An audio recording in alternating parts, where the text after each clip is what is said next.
ইয়া রাব্বাল আলামিন। আল্লাহ, তুমি না কোরআনে বলেছো বান্দা যতই গুনাহ করবে আমার কাছে তাওবা করলে আমি তোমারে মাফ করে দেব। মনে বড় আশা নিয়ে আল্লাহ তোমার শাহী দরবারে ভিক্ষুকের মতো হাত বাড়াইলাম। তুমি যদি ক্ষমা না করো, কে আমাদেরকে ক্ষমা করবে?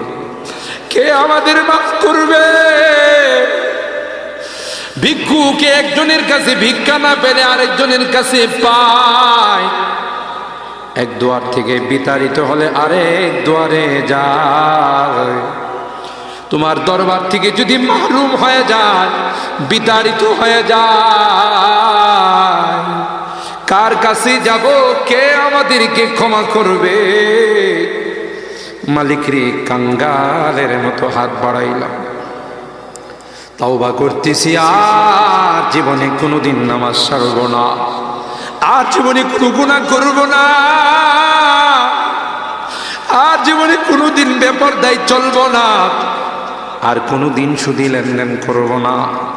কিয়ামতের কঠিন ময়দানে আমাদেরকে তুমি গুনাহগার বলে ডাক দিও না।